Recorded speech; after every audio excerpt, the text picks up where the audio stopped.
Okay, so it's Monday morning. We just opened up this this store, which is full of winter oats. Took the boards down. Just loading the first lorry now. And yeah, so I think I've got three or four loads going today.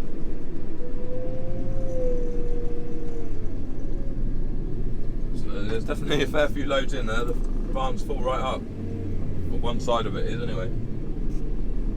So, do you know, the MOT ran out on my Land Rover at the weekend, which is annoying. So, I went to tax it last night, and it turns out the MOT ran out. I didn't even realise. So I got to get that sorted out this week. Get it booked in for an MOT. The only thing that's a bit dodgy on it is the handbrake, I think. Apart from that, it's all good. But yeah, so the weather forecast is a little bit better for this week, but I don't. The long range isn't very good. Like the following week is pretty crap. So I've actually got to go on a course tomorrow down at Hunt's, a GS4 course, you know, for all the GPS stuff and the new screen. So that's what I'm doing tomorrow.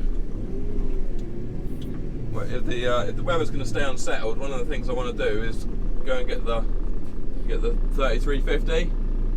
So the 3350 lives up at Farm 2, and obviously I'm at Farm 1 right now, the farm that I live at. I want to go and get that if it's going to be too wet for hedge cutting,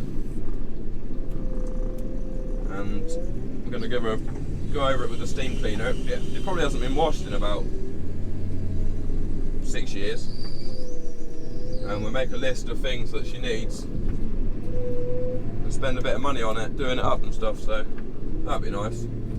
It's something that's been needing doing for ages, but because it's not really a main tractor,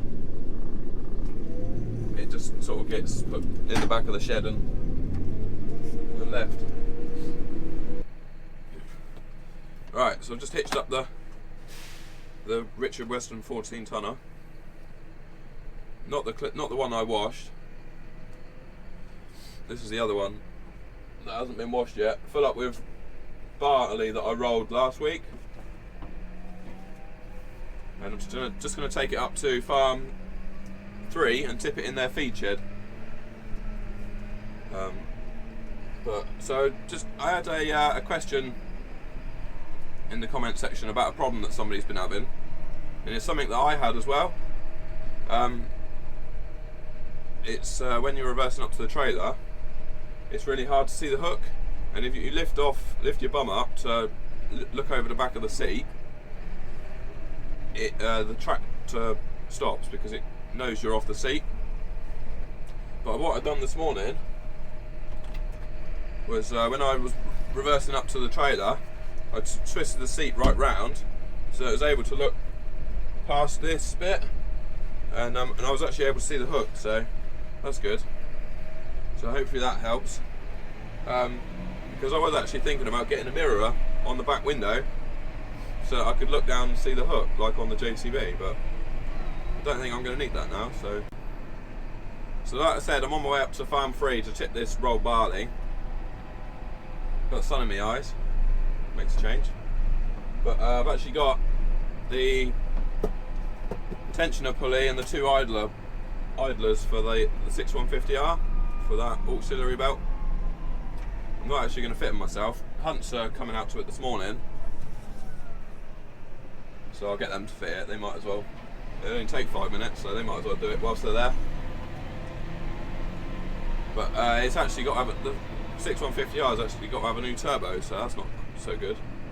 It started playing up yesterday morning when it was on feeding, and yeah, that Hunt's come out to it. Needs a new turbo, so that's a bit of bad news. But I guess these things happen. They all break down, don't they? No matter what colour they are. So it's just sometimes you're lucky, sometimes you're not. It's done 4,000 hours, I think. It's 2014 plate, so, and that's the first thing that's gone wrong with it, apart from the odd little electrical thing. It's the first thing that's actually cost much money. So the new 8370R is here. It's in the shed just there, but I haven't got time to look round it right now, but in the future we'll do a proper video on it and have a good look round it.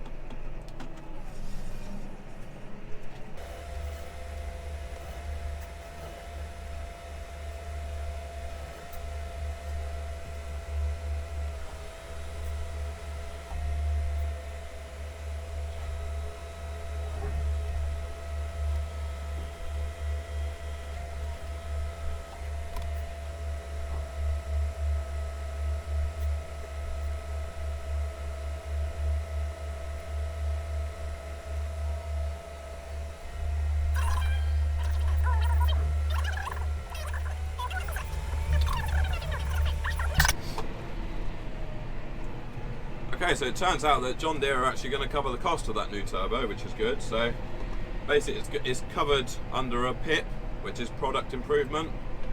So basically it's obviously quite a common thing with those turbos failing, so John Deere basically put money aside to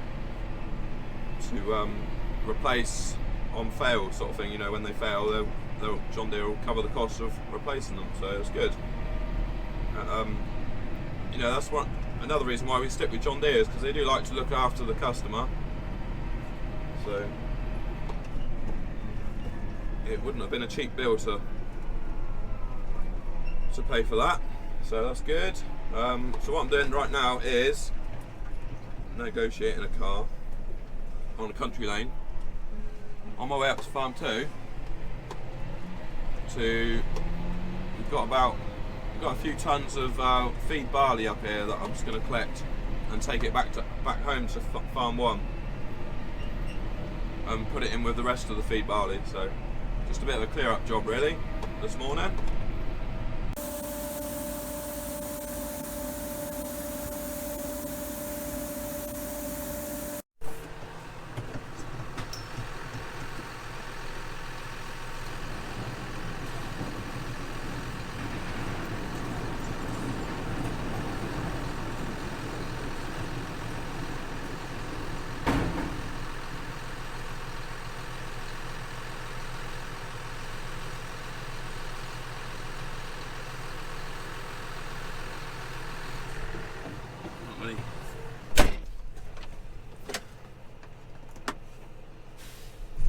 So I'm back at Farm 1 with the barley. I've probably got about 2/3 of a load. I'm going to tip this up in the reception pit. The slide's down in the bottom, and I'm just going to leave it, and I've got to go back to Farm 2 and get some wheat. Actually, there's a bit of wheat left there as well, so we'll get that next. I'll try and do this without knocking the spout off.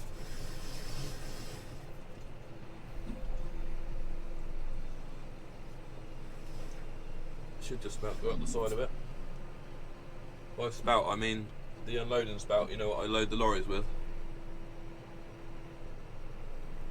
Yeah, I can see it in the mirror, it's miles away. Open the tailboard.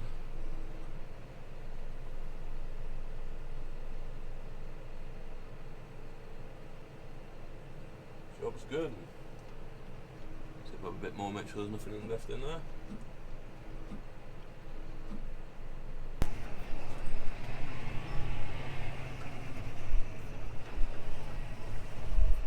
Right, I'm back at Farm 2. Just got to clean up that bit of wheat that's in there and go and get the 3350.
So the barley's going down the pit. The wheat's still in the trailer at the moment.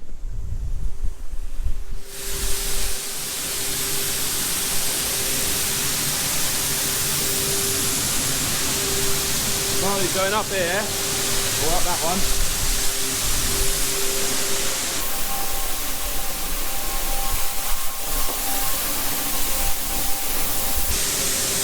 Goes in here, up there, all along the top of that one, that conveyor. In a minute when I put the wheat in, I'm going to run that into that bin there, because these 3 bins here are wheat. So yeah, it goes, the barley right now is going along that top conveyor there, and straight out the end of the building. I'll show you where it goes.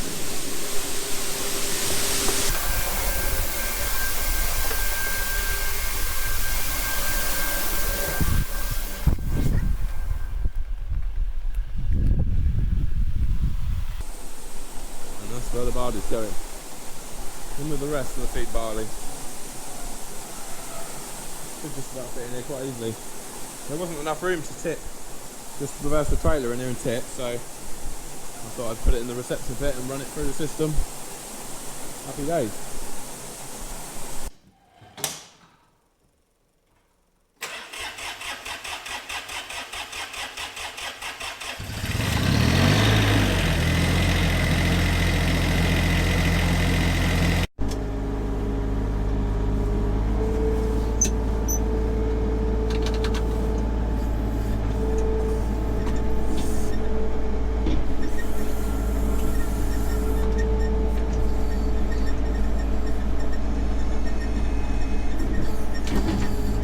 Okay, so we're sat inside a Pel-Job EB22.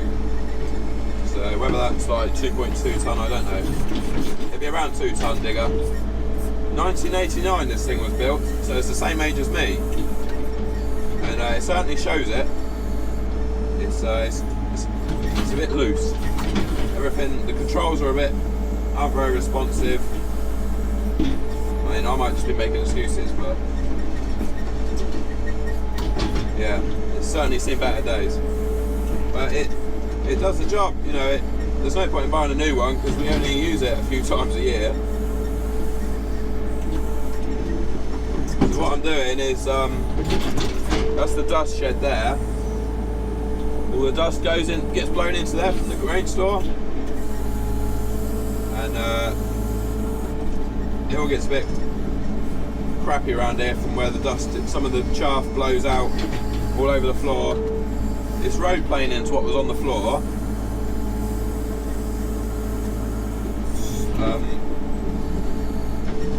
And obviously the chaff mixes in with the road planings and it all just starts to, you know, turn to dirt, just compost.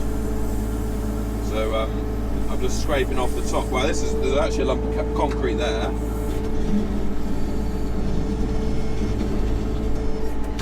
All that there, that's all road planings, so I'm just scraping off the top layer.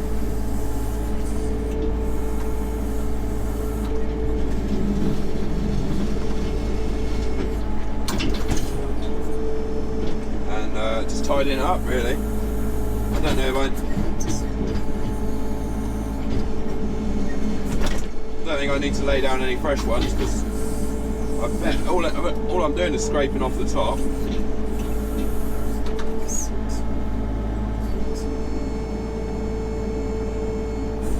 I've not really used this thing much in the past. It's got a blade, which is around the other side.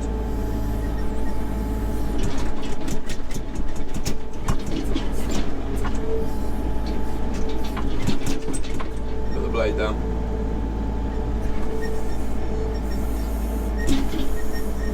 So yeah, it's starting to dry up a bit this week.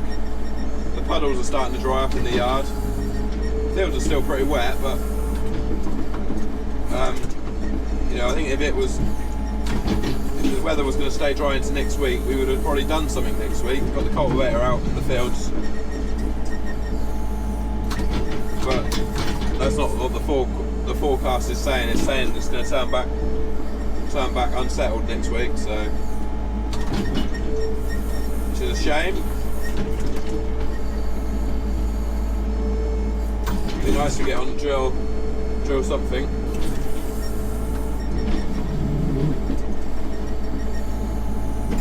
We've got about 400 hectares of spring cropping to put in. So a bit to keep me busy. Should keep me out of trouble.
Right, so just finished this all up. Just rolled it with the 3-meter flat roller. I brought some planings up here and spread them about and levelled it off with this digger. And yeah, I'm pretty pleased with it, to be honest. Tidied it up nicely. So, like I said, the old digger's a bit rough and ready, but she's got her uses, so we wouldn't be without it. And we only use it a few times a year, but yeah, when we do need it, it's handy.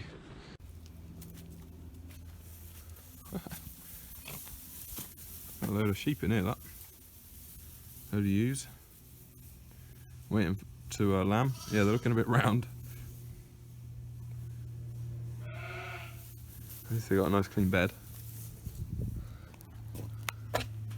Got loads of pens in there, look.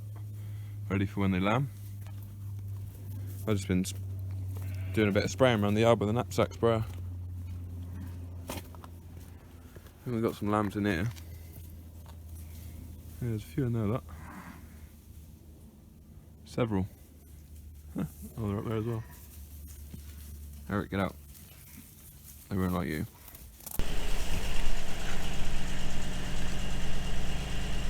Right, okay, so I'm just warming up in the workshop, warming up the Gator. I'm going to give it a quick service. Hasn't been done for a couple of years, so I've got a service kit from Hunt's. It's got air filters, fuel filter, engine oil filter, and some oil. And we're going to give it a little birthday. So I'm, like I said, warming it up. Engine's been running for 10 minutes. It's a little 3-cylinder diesel engine in here. And yeah, it seems to go well. But yeah, I'm just going to drop the oil out, and then I got to run me Land Rover down round the corner to the MOT station, and they're going to MOT that for me. Hopefully it'll pass. So yeah, I'll shut this off.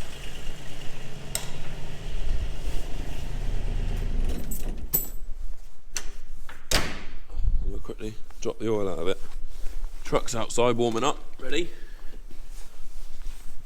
It's pretty fresh out this morning. A bit chilly. So yeah, I'm not actually found where the oil filter goes yet. I'll have a look.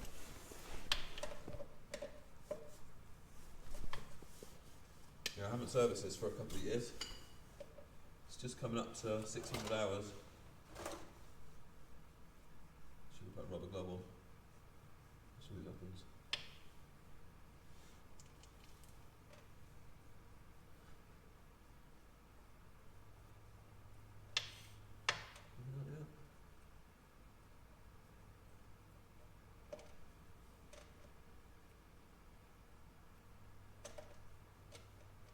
Come on.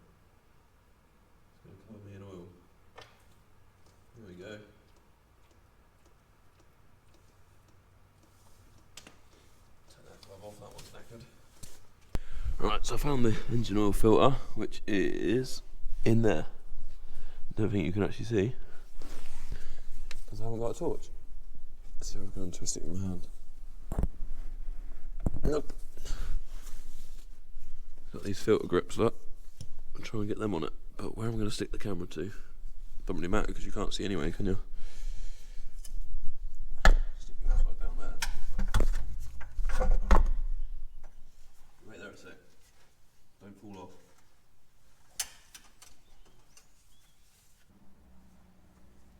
Alright, that got the bugger.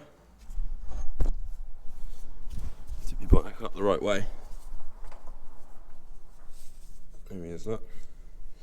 Little oil filter. We've got a new one exactly the same.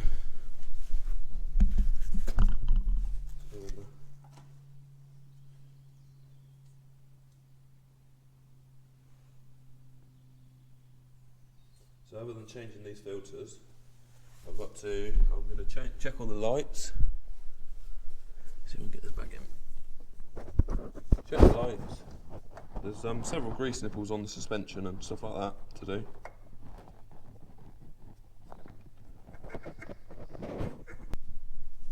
Right, that's the oil filter change. Not that you managed to see much. Really need to get a new torch.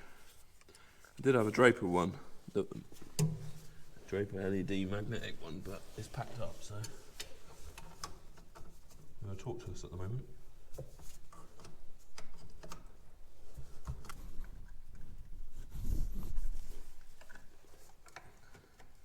Alright, that's the fuel filter. It's a bit of a fiddle to get it out. There's the cartridge inside the bowl. I'll clean that bowl out, put a new cartridge in and put it back on.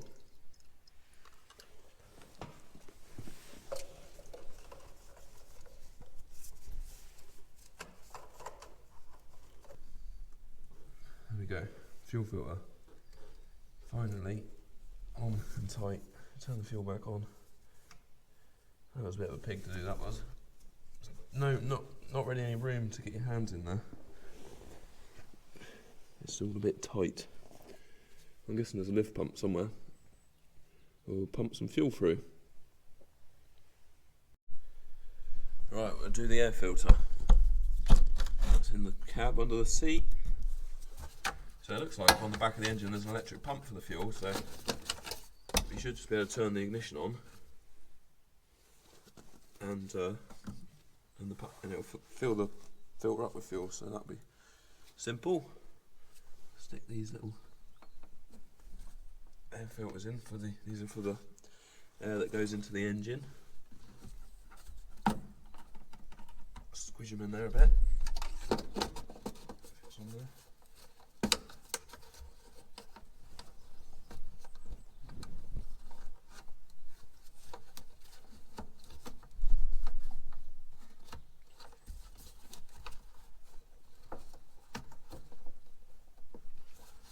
Quite right.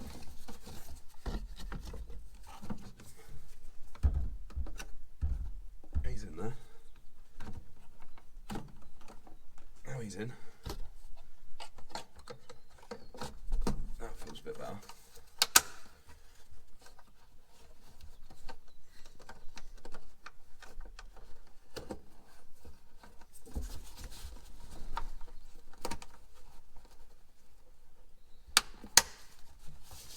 Spot on.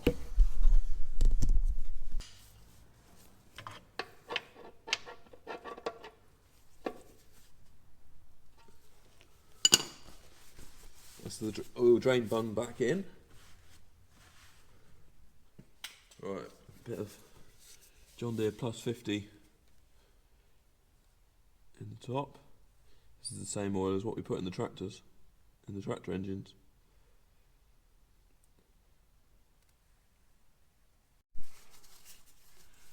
What I thought was an electric pump has turned out to be it is a manual lift pump.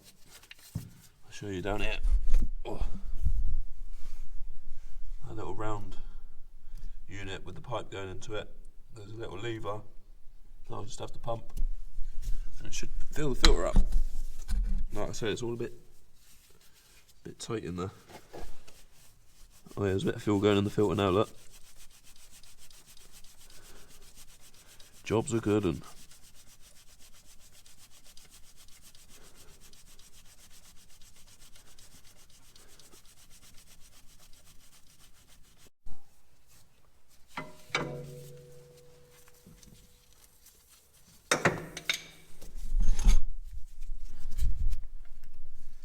Dipstick here, look, for the transmission oil. That's the gearbox, that unit on the back there. I'll get a cloth.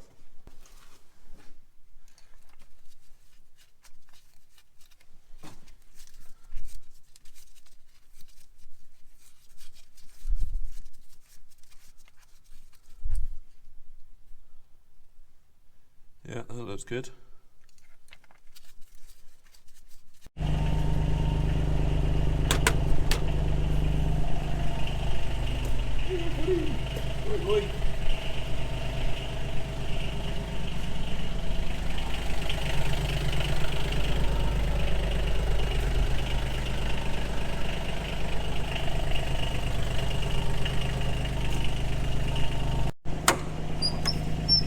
Got a radiator in the front there.